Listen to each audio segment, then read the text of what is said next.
भुज श्यामल कोमलांगम सीता समारोह पाणौ महासायक चारुचापं नमामि रामं रघुवंशनाथम् कर्पूरगौरं करुणावतारं संसारसारं भुजगेन्द्रहारं सदा वसन्तं हृदयारविन्दे भवं भवानी सहितं नमामि। रामचरित मानस का 150वां दोहा। हे प्रभु, वही सुख, वही गति, वही भक्ति, वही अपने चरणों में प्रेम, वही ज्ञान और वही रहन सहन कृपा करके हमें दीजिएगा। ये शत्रुपा जी ने और उनके जो पति थे मनु जी ने ये वरदान मांगा। सुन मृदु रुचिर बर रचना सिंधु बोले मृदु बचना जो कछ रुचि बोले मन माही मैं सुनी सब संशय नाही मातु विवेक अलौकिक कोरे कबम नमि कहि अनुग्रह मोरे बंद चरण मनु कहे अघोरी अवर एक विनती प्रभु सुत विषय तव पदरति हो कोई मूल कहे किन को अस ब्रह्मा के चरण गहि मन विभन जिमि जहि नुमीना मम जीवन जिमि कहि अधीना अस ब्रह्मा के चरण गहि रहेउ एवं मस्तु करुणा निधि कहु अब तुम मम अनुशासन मानी बसउ जाय सुरमति रजधानी तह करि भोग विसार तात गए कछु काल पुनी हुईहु अवध भुआर तब मैं होव तुम्हार सुत।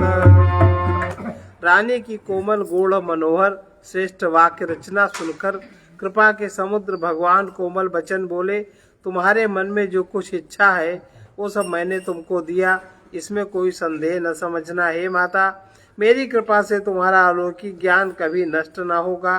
तब मनु ने भगवान के चरणों की वंदना करके फिर कहा, हे प्रभु, मेरी एक विनती और है। आपके चरणों में मेरी वैसी ही प्रीति हो जैसी पुत्र के लिए पिता की होती है, चाहे मुझे कोई बड़ा भारी मूर्ख ही क्यों न कहे।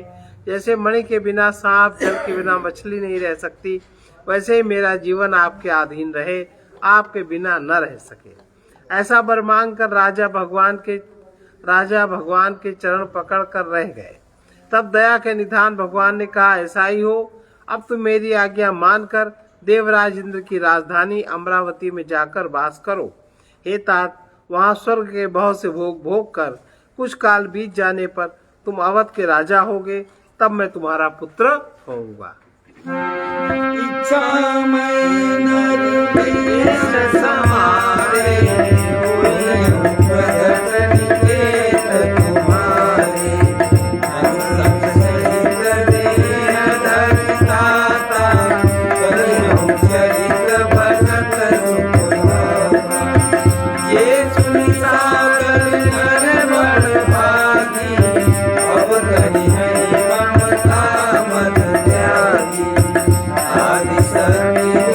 जग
इच्छा निर्मित मनुष्य रूप सचकर मैं तुम्हारे घर प्रकट होऊंगा। हे तात, मैं अपने अंशों सहित देह धारण करके भक्तों को सुख देने वाले चरित्र करूंगा। जिन चरित्रों को बड़े भाग्यशाली मनुष्य आदर सहित सुनकर ममता और मत त्याग कर भवसागर से तर जाएंगे, आदि शक्ति या मेरी स्वरूप भूता माया भी जिसने जगत को उत्पन्न किया अवतार लेगी। इस प्रकार मैं तुम्हारी अभिलाषा पूरी करूंगा। मेरा प्रण सत्य है, सत्य है, सत्य है। कृपा निधान भगवान बार बार ऐसा कहकर अंतर ध्यान हो गए। वे स्त्री पुरुष राजा रानी भक्तों पर कृपा करने वाले भगवान को हृदय में धारण करके कुछ काल तक उस आश्रम में रहे। फिर उन्होंने समय पाकर साहस जी बिना किसी कष्ट के शरीर छोड़कर अमरावती इंद्र की पुरी में जाकर वास किया। याज्ञवल्क्य जी कहते हैं, हे भरद्वाज, इस अत्यंत पवित्र इतिहास को शिव जी ने पार्वती से कहा था। अब श्री राम जी के अवतार लेने का दूसरा कारण सुनो। सुन मुनि कथा पुनीत पुरानी, जो गिरिजा प्रति शंभु भवानी। विश्व विदित एक कय कय देशु, सत्य हेतु तहाँ बसहि नरेशु। धर्म धुरंधर नीति विधाना, तेज प्रताप शील बलवाना। तेजे भये जुगल सुत वीरा, सब गुण धाम महारन वीरा। राजधनी जो ये सुत आई, नाम प्रताप भानु असताई। अमर सुत ही हरिवर्धन नामा, उज्ज्वल अतुल अचल संग्रामा।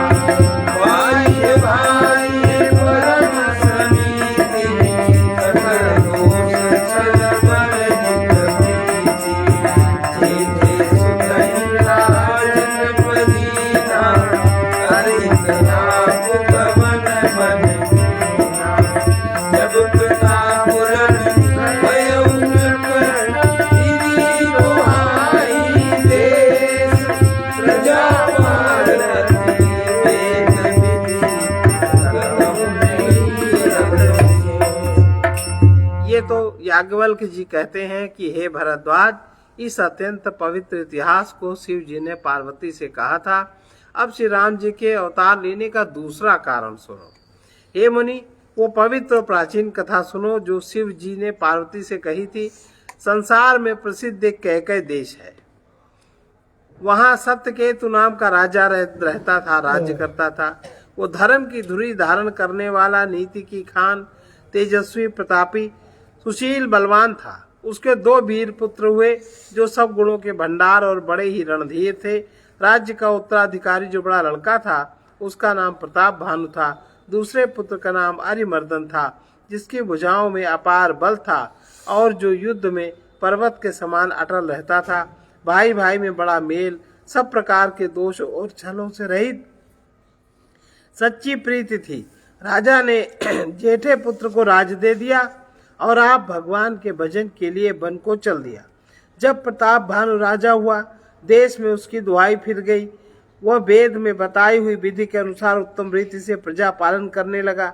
उसके राज्य में कहीं पाप का लेश भी नहीं रह गया था।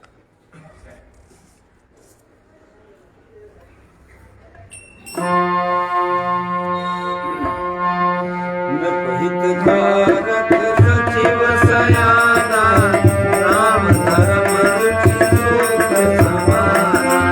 सचिव सयान बंधु बर मीरा, आप प्रताप पुण्य जन मेरा। दीन संग चतुरंग अपारा, अमित सुभट सब समर तुम्हारा। देव मिलो की राहु हर्षाना, बंधे गए गए निशाना। विजय हेतु कट कई बनाई, सुदिन साधिन पचरे उपजाई। जहाँ तहाँ परी अनेक लगाई, जीते सकल भूप बलिया।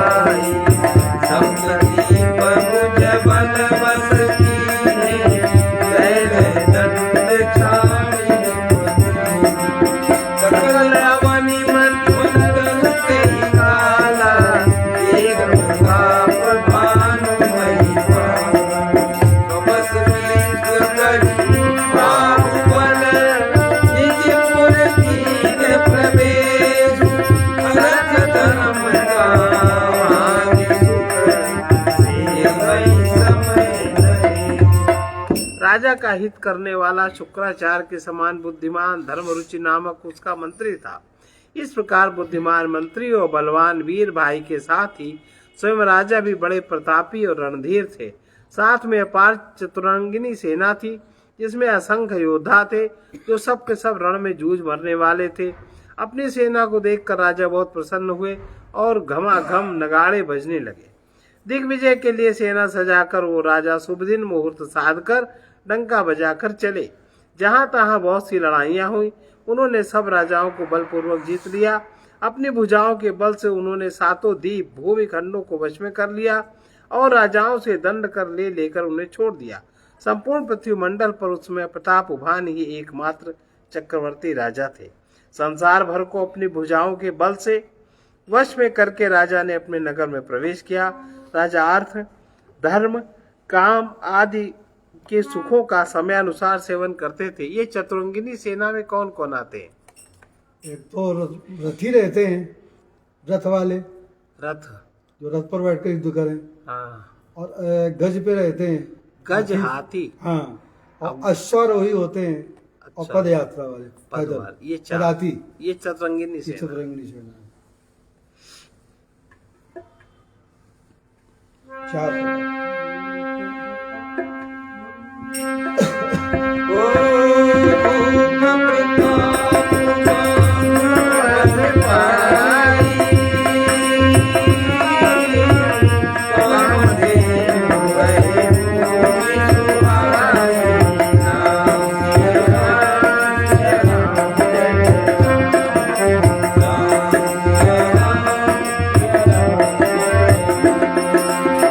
सब दुख बरजित प्रजा सुखाई। धर्मशील सुंदर नर नारी राम जय राम जय राम।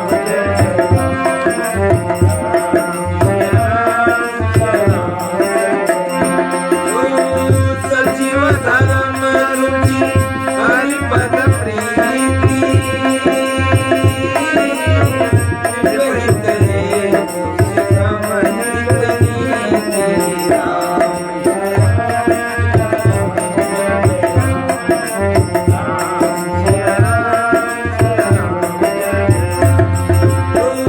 सुर संत पितर मोहि देवा। करई सदा निप सब के सेवा राम।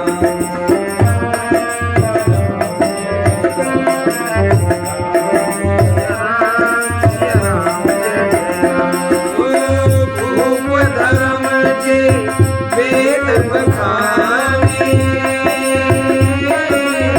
सकल तरई सागर सुख मानी राम जय राम जय राम।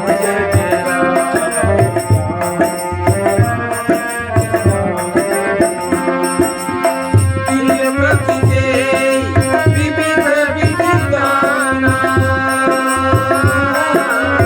सुनई शास्त्र पर वेद पुराना राम जय राम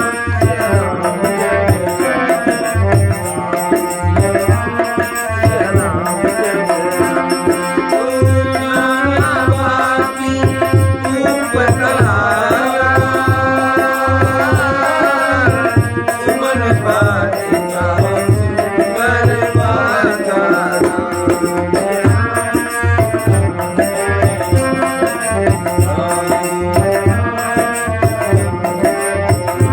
ओ विप्र भवन सुर भवन सुहाए। सब तीरथ विजेत बनाए राम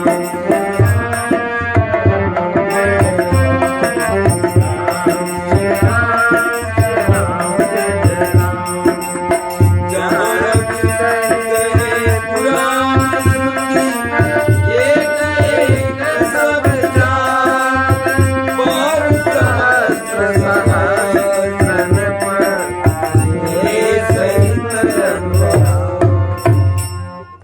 संसार भर को अपनी भुजाओं के बल से वश में करने वाले राजा ने नगर में प्रवेश किया। धर्म अर्थ काम आदि के सुखों का समय अनुसार सेवन करते थे। राजा प्रताप भानु का बल पाकर भूमि सुंदर कामधेनु मनचाही वस्तु देने वाली हो गई। उनके राज्य में प्रजा सब प्रकार के दुखों से रहित और सुखी थी। सभी स्त्री पुरुष सुंदर और धर्मात्मा थे। धर्म रुचि मंत्री का श्री हरि के चरणों में प्रेम था। वो राजा के हित के लिए सदा उनको नीति सिखाया करते थे। राजा गुरु देवता संत पितर और ब्राह्मण इन सबकी सदा सेवा करते रहते थे। महिदेव माने ब्राह्मण। हाँ। वेदों में राजाओं के जो धर्म बताए गए हैं, राजा सदा आदर पूर्वक और सुख मानकर उन सबका पालन करते थे। प्रतिदिन अनेक प्रकार के दान देते और उत्तम शास्त्र वेद और पुराण सुनते थे।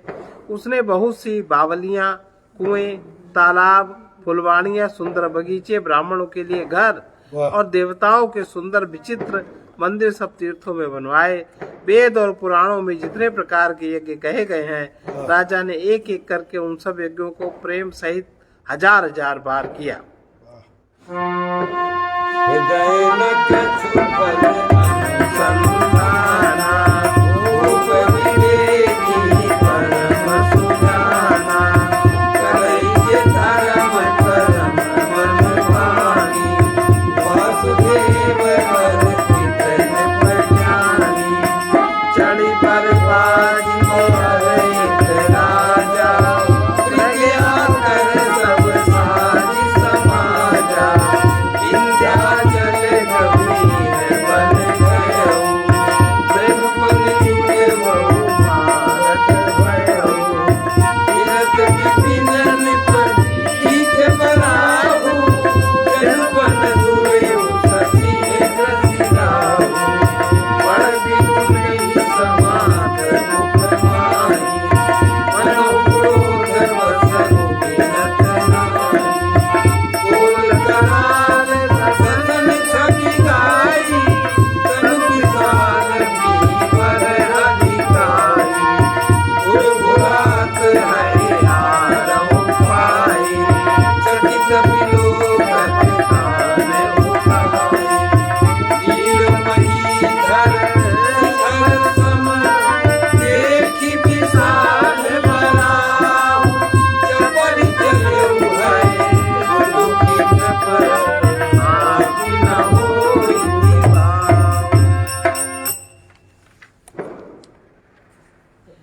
राजा के हृदय में किसी फल की कामना नहीं थी। राजा बड़ा ही बुद्धिमान और ज्ञानी थे।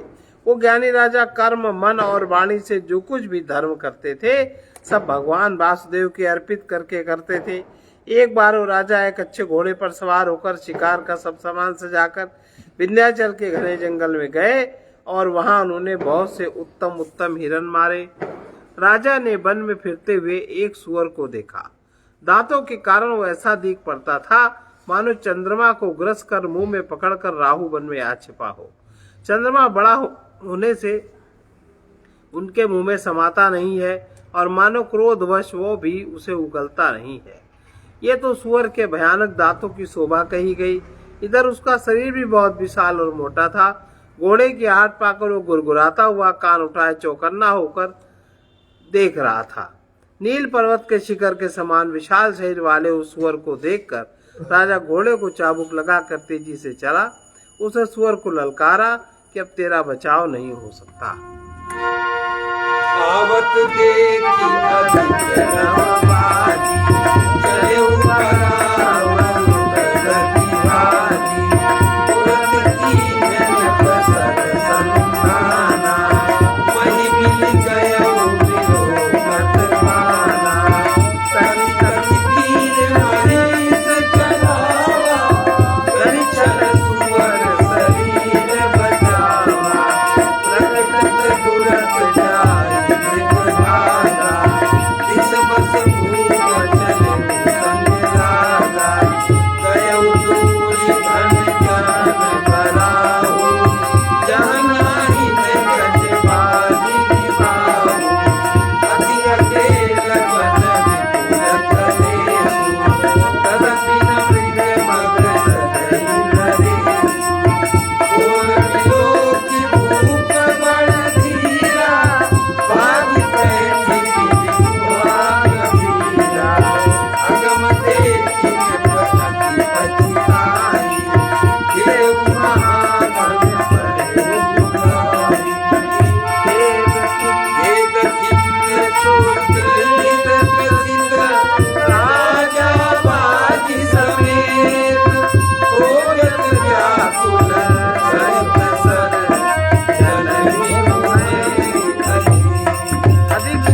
करते हुए घोड़े को अपनी तरफ आता देखकर सुअर पवन वेग से भाग चला।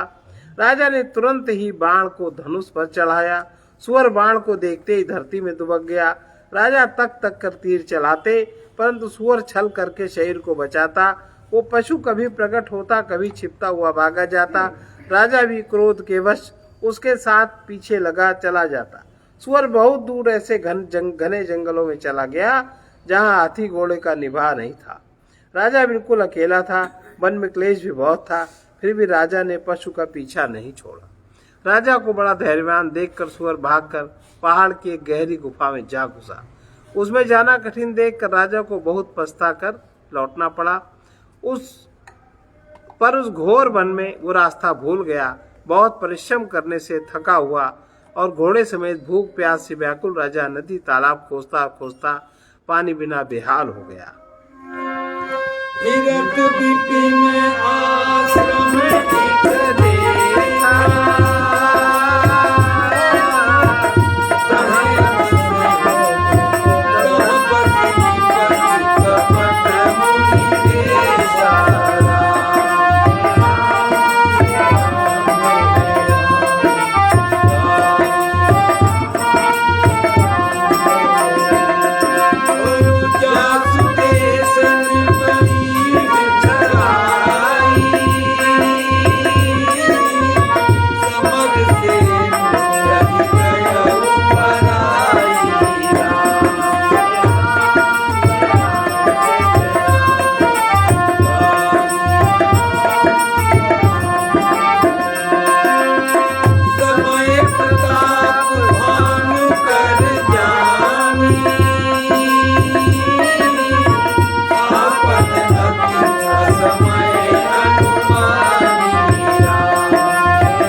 राजा थके हुए खोजते खोजते पानी बिना बेहाल हो गए।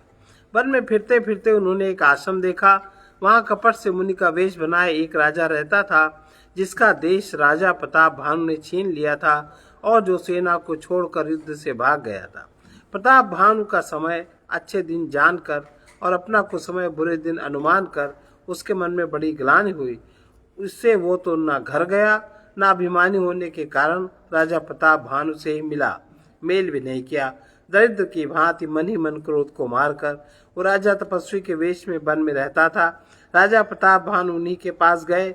उसने तुरंत पहचान लिया कि यह प्रताप भानु है। राजा प्यासे होने के कारण व्याकुलता में उसे नहीं पहचान सके। सुंदर वेश देखकर राजा ने उन्हें महामुनि समझा। घोड़े से उतरकर उन्हें प्रणाम किया, परंतु बड़ा चतुर होने के कारण राजा ने उसे अपना नाम नहीं बताया। राजा को प्यासा देखकर उसने सरोवर दिखला दिया।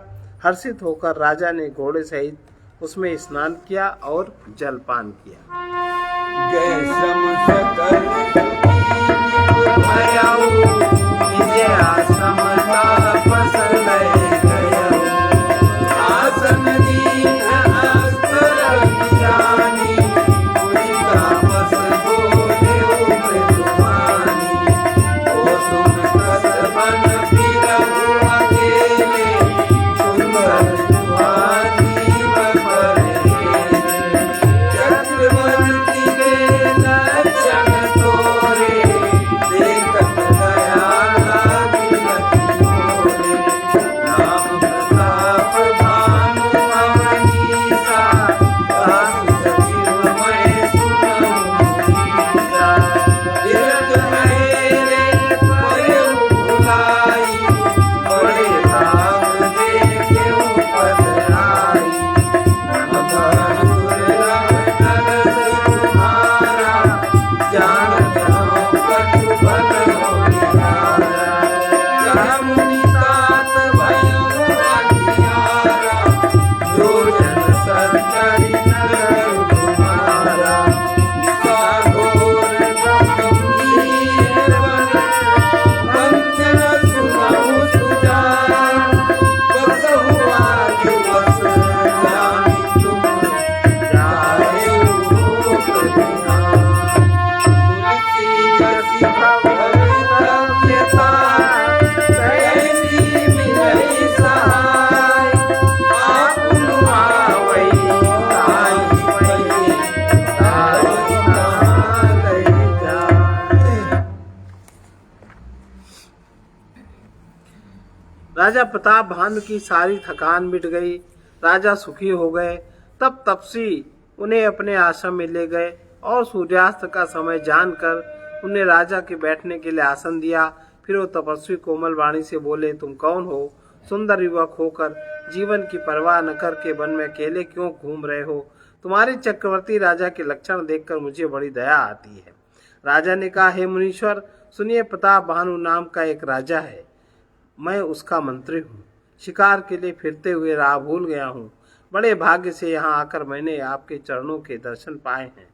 हमें आपका दर्शन दुर्लभ था, इससे जान पड़ता है कुछ भला होने वाला है। मुनि ने कहा, हे तात, अंधेरा हो गया है। तुम्हारा नगर यहाँ से 70 योजन पर है। हे सुजान, सुनो, घोर अंधेरी रात है, घना जंगल है, रास्ता नहीं है। ऐसा समझकर तुम आज यहीं ठहर जाओ, सवेरा होते ही चले जाना। तुलसीदास जी कहते हैं, जैसी होनहार होती है वैसी ही सहायता मिल जाती है। या तो वो आप ही उसके पास आती है या उसको वहाँ ले जाती है। भले नाथ आय सुधरि सीसा, पानी तुलग तरु बैठ महीसा। बहुभाति प्रसंग से उताई, चरण बंद निज भाग्य सहाई। मुनि बोले मृदु गिरा सुहाई, ज्ञानी पिता प्रभु करहु दिखाई।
जब जैसी होनहार होनी होती है वैसी ही सहायता मिल जाती है, या तो वो आप ही उसके पास आती है या उसको वहां ले जाती है। हे नाथ, बहुत अच्छा।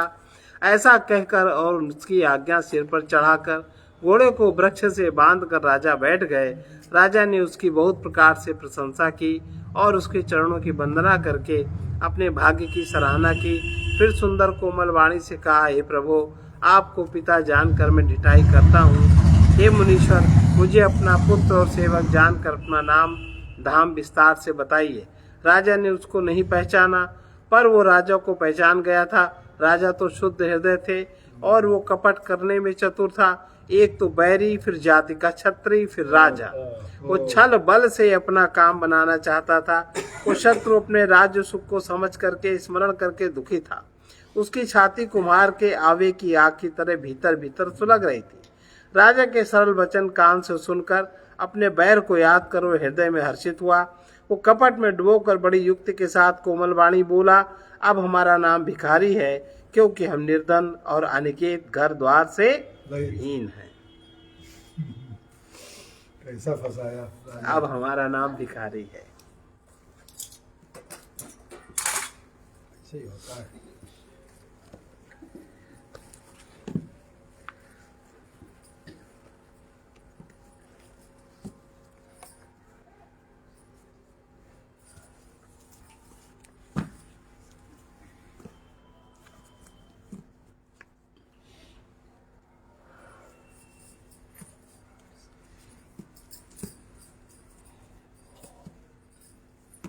ये विनय पत्रिका का 70वां पद है, गंगा स्तुति।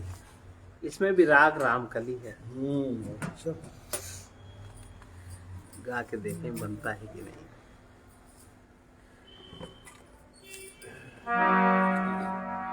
जय जय भगीरथ नंदिनी मुनि जय चकोर चंदिनी। जय जय भगीरथ नंदिनी मुनि जय चकोर चंदिनी। नर नाग विबुध बंदनी जय जन्नु बालिका। नर नाग विबुध बंदनी जय जन्नु बालिका। विष्णु पद सरोज जासी ईश शीस पर विभासी। विष्णु पद सरोज जासी ईश शीस पर विभास। त्रिपद गासी पुण्य राशि पाप छालिका। त्रिपद गासी पुण्य राशि पाप छालिका। जय जय भगीरथ नंदिनी मुनि जय चकोर चंदिनी। जय जय भगीरथ नंदिनी मुनि जय चकोर चंदिनी।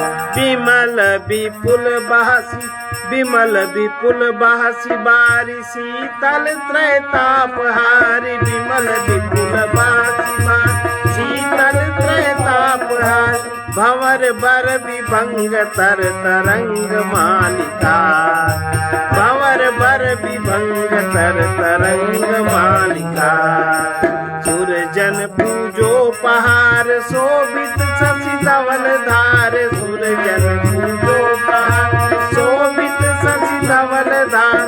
भंजन भव भार भक्ति कल्प थालिका। भंजन भव भार भक्ति कल्प थालिका। जय जय भगीरथ नंदिनी मुनि जय चकोर चंदिनी। जय जय भगीरथ नंदिनी मुनि जय चकोर चंदिनी। निज तटवासी विहंग जल थर चर पशु पतंग। निज तटवासी विहंग जल थर चर पशु पतंग। कीट जटिल तापस सब सरिस पालिका। कीट जटिल तापस सब सरिस पालिका। तुलसी नव तीर तीर सुमिरत रघुवंश वीर। तुलसी नव तीर तीर सुमिरत रघुवंश वीर। विचरत मति देहि मोहि महिष कालिका। विचरत महि देहि मोह महिष कालिका। जय जय भगीरथ नंदिनी मुनि जय चकोर चंदिनी। जय जय भगीरथ नंदिनी मुनि जय चकोर। नर नाग विबुध बंदनी जय जन्नु बालिका। नर नाग विबुध बालिका। विष्णु पद सरोज जासी ईश शीस पर विभासी। विष्णु पद सरोज जासी ईश शीस पर विभासी। त्रिपद गासी पुण्य राशि पाप छादिका। त्रिपद गासी पुण्य राशि पाप छादिका। हे भगीरथ नंदिनी तुम्हारी जय हो, तुम्हारी जय हो। तुम मुनियों के समूह रूपी चकोरों के लिए चंद्र का रूप हो। मनुष्य नाग और देवता तुम्हारी वंदना करते हैं। हे जैनु की पुत्री तुम्हारी जय हो। तुम भगवान विष्णु के चरण कमल से उत्पन्न हुई हो। शिव जी के मस्तक पर शोभा पाती हो। स्वर्ग भूमि पाताल इन तीन मार्गों से, तीन धाराओं से होकर तुम बहती हो। पुण्यों की राशि पापों को धोने वाली हो। तुम अगाध निर्मल जल को धारण किए हो। वो जल शीतल तीनों तापों का हरने वाला है। तुम सुंदर भंवर और अति चंचल तरंगों की माला धारण किए हो। नगर निवासियों ने पूजा के समय जो सामग्रियां भेंट चढ़ाई हैं, उनसे तुम्हारी चंद्रमा के समान धवल धारा शोभित हो रही है। वो धारा संसार के जन्म मरण रूप भार को नाश करने वाली भक्त रूपी कल्प वृक्ष की रक्षा करने के लिए थाला रूप है। तुम अपने तीर पर रहने वाले पक्षी, जलचर, थलचर, पशु पतंग, कीट और जटाधारी तपस्वी आदि सबका समान भाव से पालन करती हो। हे मोह रूपी महिषासुर को मारने के लिए कालिका रूप गंगा जी, मुझ तुलसीदास जी को ऐसी बुद्धि दो जिससे वो श्री रघुनाथ जी का स्मरण करता हुआ तुम्हारे तीर पर विचरण किया करे। सर्वे भवन्तु सुखिनः, सर्वे सन्तु निरामयाः, सर्वे भद्राणि पश्यन्तु मा कश्चित् दुःखभाग् भवेत्। कृष्णाय वासुदेवाय हरे परमात्मने प्रणतक्लेशनाशाय गोविन्दाय नमो नमः। असतो मा सद्गमय तमसो मा ज्योतिर्गमय मृत्योर्मामृतं गमय।